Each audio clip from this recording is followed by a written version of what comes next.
کبھی کبھی میں سنتا ہوں کہ آج کل پی ٹی آئی والے کہتے ہیں بڑے راز ہیں ہم سامنے لے آئیں گے.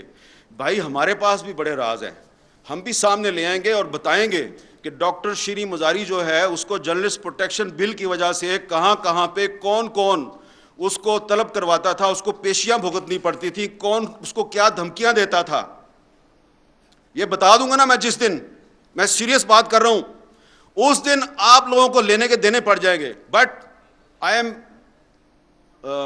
Not here to embarrass anyone. میں آپ کو اس پہ شاباش دینا چاہتا ہوں کہ آپ نے وہ جرنلسٹ پروٹیکشن بل منظور کروایا. اتنی مشکل زگ زیگ میں سے نکل کے فروغ نسیم نے پوری کوشش کی کہ یہ بل منظور نہ ہو, لیکن پھر بھی وہ بل منظور ہو گیا, اور اس کا کریڈٹ جو ہے وہ مینلی ڈاکٹر شیریں مزاری کو جاتا ہے, اور پھر بعد میں آپ تحریک انصاف کو بھی اس کا کریڈٹ دے دیں.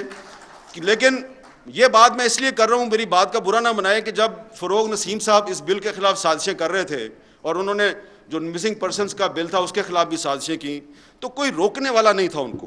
یہ جو فروٹ ہے نا, جو پھل ہے اسٹرگل کا, وہ نہیں ملا. اور اسی لیے پھر اس کے بعد ہمیں خود عدالتوں میں جا کے اور کہنا پڑا کہ یہ جو ہمارے میڈیا میں جو کچھ ہو رہا ہے اس کو بند کریں. میں نے 2012 میں سپریم کورٹ میں پٹیشن فائل کی کہ یہ جو انفارمیشن منسٹری کا سیکرٹ فنڈ ہے اس کو آپ بند کریں, کیونکہ یہ جو سیکرٹ فنڈ ہے اس سے صحافیوں کو رشوت تقسیم کی جاتی ہے. اس وقت پیپلز پارٹی کی گورنمنٹ تھی. انفارچونیٹلی پیپلز پارٹی کی گورنمنٹ نے بڑی مخالفت کی ہماری, لیکن ہم نے کہا کہ یہ غلط بات ہے. اور اس کے بعد پھر بہت سے اور ایشوز تھے, جس کے بعد ہم میں غداری کے الزامات لگنے شروع ہو گئے, حملے ہو گئے. تو آج آپ کو بھی غدار کہا جا رہا ہے, آپ کو بھی غداری کے مقدمات میں ملوث کرنے کی دھمکیاں دی جا رہی ہیں. تو ہم نے تو بھائی ہمیشہ سے یہ جو غدار کا ٹیگ لگانے والے لوگ ہیں اور غداری کے سرٹیفکیٹ تقسیم کرنے والے لوگ ہیں, ہم نے تو ان کی ہمیشہ سے مخالفت کی ہے. اب آپ بھی اس کی زد میں آ رہے ہیں تو ویلکم ٹو دا ٹریٹرز کلب. ہم آپ کو خوش آمدید کہتے ہیں غداروں کے کلب میں. اس کی وجہ یہ ہے کہ میں ذاتی طور پہ ہمیشہ یہ کہتا ہوں کہ اگر کوئی مجھے غدار کہتا ہے تو 100 دفعہ کہے, کہ میرے لیے فخر کی بات ہے. ہاں اگر کوئی آپ کو پیٹریوٹ کہتا ہے تو پھر آپ ذرا مشکوک ہیں, کیونکہ پھر پیپلز پارٹی پیٹریوٹ بنی تھی نا, پتہ نا آپ کو. تو مسلم لیگ کے اندر بھی جو گروپ بنے تھے قائد اعظم کے نام پہ, پتہ ہے نا آپ کو کس طرح بنتے ہیں. برا نہ بنائیے گا سرور خان صاحب. تو اس لیے اگر آپ کو کوئی پیٹریوٹ کہتا ہے تو پھر آپ مشکوک ہو جاتے ہیں. ہاں کوئی غدار کہتا ہے اس کا مطلب ہے کہ یار یہ بندہ جو ہے نا یہ اس راستے پہ چل رہا ہے جس پہ فاطمہ جناح چلی تھی. سب سے پہلے اس ملک میں مادر ملت محترمہ فاطمہ جناح کو جنرل ایوب خان نے کہا یہ انڈین ایجنٹ ہے, اور کہا کہ یہ غدار ہے. اس لیے آج کے پاکستان میں جب کسی سیاستدان کو غدار کہا جاتا ہے تو میں سمجھتا ہوں کہ اسے اس پہ اعتراض نہیں کرنا چاہیے, خوشی کے ساتھ کہیں کہ ہاں میں غدار ہوں, آؤ مجھے گرفتار کرو, آؤ میرے پہ مقدمہ چلاؤ. لیکن اگر کوئی فوجی ڈکٹیٹر جو ہے اس پہ آرٹیکل 6 کو ایبروگیٹ کرنے کا الزام ہے تو اس پہ مقدمہ ضرور چلنا چاہیے, اس کو کنوکٹ کیا گیا تو اس کو سزا بھی ملنی چاہیے. تو یہ شعیب شاہین صاحب جو ہیں یہ میری اس بات سے اتفاق کریں گے, انہوں نے بڑے خوبصورت طریقے سے آپ کو ڈیفائن کر دیا ہے کہ آئین کی خلاف ورزی ایک اور چیز ہے اور آئین کو ایبروگیٹ کرنا ایک اور چیز ہے. تو آئین کی خلاف ورزی پر آپ ایک مقدمہ چلا سکتے ہیں کہ بھئی تم نے ٹریفک سگنل توڑا ہے, تمہیں جرمانہ کرتے ہیں, لیکن ٹریفک سگنل توڑنے پہ آپ کہیں کہ تم غدار ہو, تم نے آئین ایبروگیٹ کیا ہے. تو یہ بات جو ہے یہ ناقابل قبول ہے. اس لیے پولیٹیکل گورنمنٹ کو فوجی ڈکٹیٹروں کے راستے پہ بالکل بھی نہیں چلنا چاہیے. آج یہ آپ یہاں پہ جو سیمینار کر کے کوئی چلا جائے گا, کوئی پتہ نہیں شاید جا سکے یا نہ جا سکے, کہیں کہاں پھنس جائے. لیکن یہ ہے کہ یہ شعیب شاہین صاحب تو پچھلے سیمینار میں بھی تقریر کر کے ابھی تک آپ صحیح سلامت پھر رہے ہیں.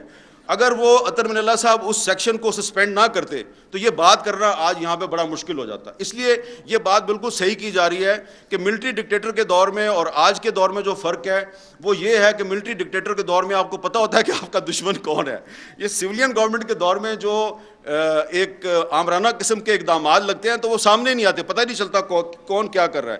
اسی طرح جو ایک تو پیکا آرڈیننس جو ہے, پیکا لا, یہ آزادی صحافت کے راستے کی بہت بڑی رکاوٹ ہے. ایک اور قانون ہے جو انگریز نے ہم پہ مسلط کیا تھا, 124A بغاوت کا مقدمہ.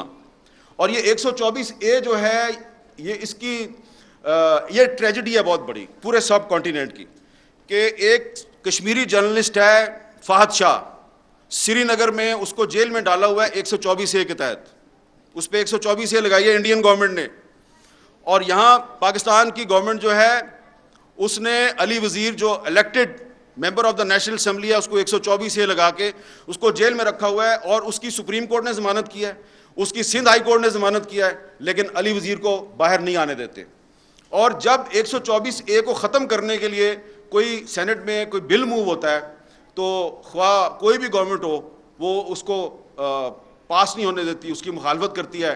پی ٹی آئی کے دور میں جب رضا ربانی نے 124A کو ختم کرنے کے لیے بل پیش کیا تو اس کو ریجیکٹ کر دیا گیا. تو اس لیے اگر آپ چاہتے ہیں کہ پاکستان میں جو بولنے کی آزادی ہے اس کو تحفظ ملے تو یہ آپ کو پیکا لاء ختم کرنا ہوگا, آپ کو 124A ختم کرنا ہوگا, آپ کو آفیشیل سیکرٹ ایکٹ ختم کرنا ہوگا, اور آرٹیکل 19 جو ہے, آرٹیکل 19 میں آپ کو امینڈمنٹ کرنی پڑے گی. آرٹیکل 19 میں امینڈمنٹ اس لیے کرنی پڑے گی کہ آرٹیکل 19 میں کچھ ایسی شرائط ہیں کہ آپ کی جو بولنے کی آزادی ہے اس پر پابندی ہے. مثلا اگر کوئی آدمی جو ہے یہاں پہ آ کے اس سٹیج پہ آ کے تھوڑی دیر بعد کوئی بھی میرے بعد آنے والا مقرر یہ کہتا ہے کہ پاکستان امریکہ کا غلام ہے اور پاکستان کو امریکہ کی غلامی نہیں کرنی چاہیے, آپ کو پتہ ہے یہ آرٹیکل 19 کی خلاف ورزی ہے. بہت سے لوگوں کو نہیں پتہ اس بات کا. یہ آرٹیکل 19 کی خلاف ورزی ہے, کیونکہ آرٹیکل 19 میں انہوں نے ایک چھوٹے سے کچھ الفاظ شامل کیے ہوئے ہیں کہ آپ کسی دوست ملک کے خلاف بات نہیں کر سکتے. تو اب دوست ملک کون ہے بھائی, اس کی کیا ڈیفینیشن ہے؟ تو آپ نے اگر مجھے گرفتار کرنا ہے, ابھی میں کہہ دوں کہ امریکہ کی غلامی نامنظور, تو یہ آپ آرٹیکل 19 کے تحت مجھے گرفتار کر سکتے ہیں. تو جو میثاق صحافت ہے اس میں سب سے اہم چیز یہ ہونی چاہیے کہ یہ جو آرٹیکل 19 میں آپ نے کولونیل مائنڈ سیٹ کو انجیکٹ کیا ہوا ہے, اس کولونیل مائنڈ سیٹ کو آرٹیکل 19 میں سے نکالیں.